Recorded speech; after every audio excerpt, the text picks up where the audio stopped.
Behind me here is a typical example of the waste that we find in state forests. I admit that some of these logs are probably not perfect, but they certainly could have been salvaged. And if they were totally useless, why were they cut down in the first place? And it's not just the waste, it's the damage that occurs in the forests.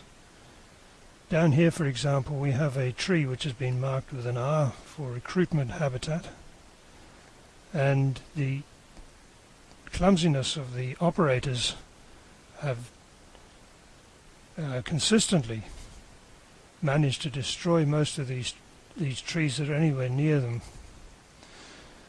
A little bit further along here we have a habitat tree which is clearly marked H, and the bark has been skinned off all around the base on all four sides. And similar things have happened all the way down the tracks here. There's damaged trees everywhere. There are offcuts down the bottom here that are just lying around. That's about it. What more can you say? Okay, look, you talk about waste in the state forest, and you have to ask yourself, why has all this timber been left here?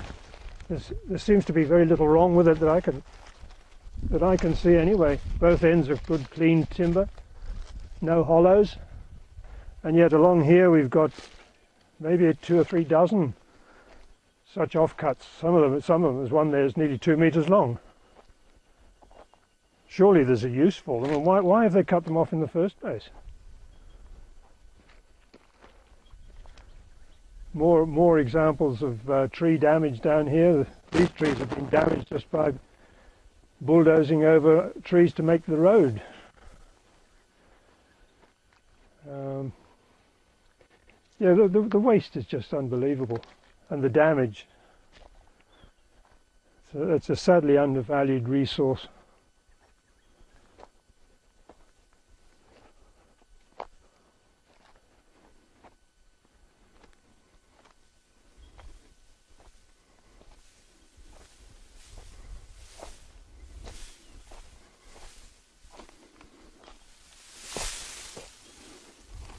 And look at that.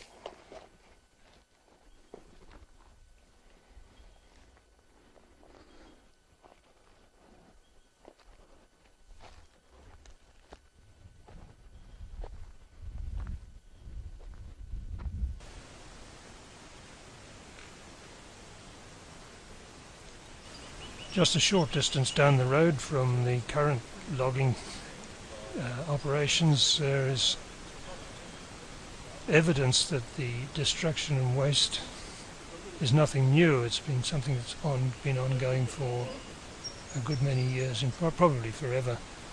The timber that's left here is the quantities and the size of the trees are something you probably won't find too many of nowadays in the forest. And yet they've just been left there to rot.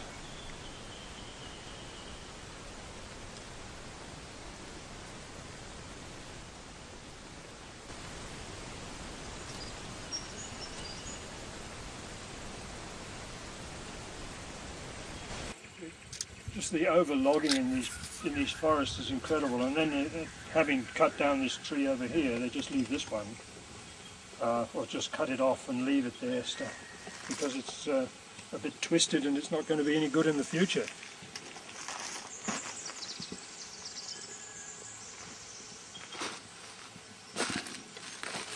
Now this is probably typical of the type of tree that they've been taking.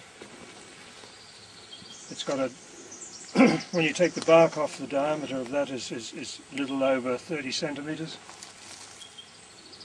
If you look down the slope here, you'll see stumps further along there that are bigger than that. That's from the previous logging, and then again there's some older stumps again, probably 20-25 years old, and they're bigger again. So the trees they're taking every year are getting progressively smaller. It's certainly not sustainable. So if you look at the canopy here, it's wide open. It's going to encourage weeds, it's going to encourage lantana, and eventually it will lead to bell miners coming in, and we'll have bell miner dieback.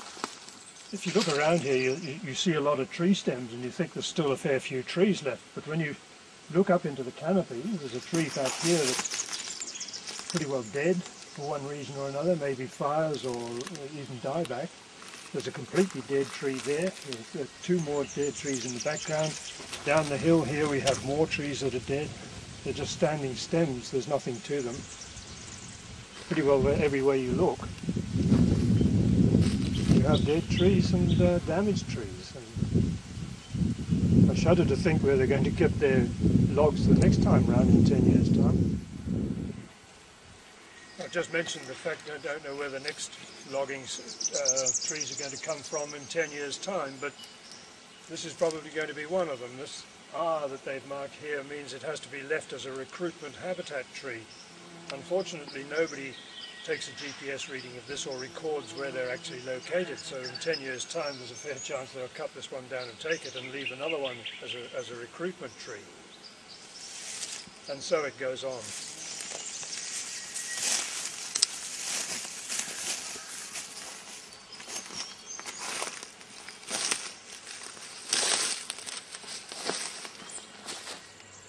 Up on the hillside there is one of the biggest problems that we're facing in the timber industry in Australia at the moment, or on the north coast in particular, is the bell miner associated dieback.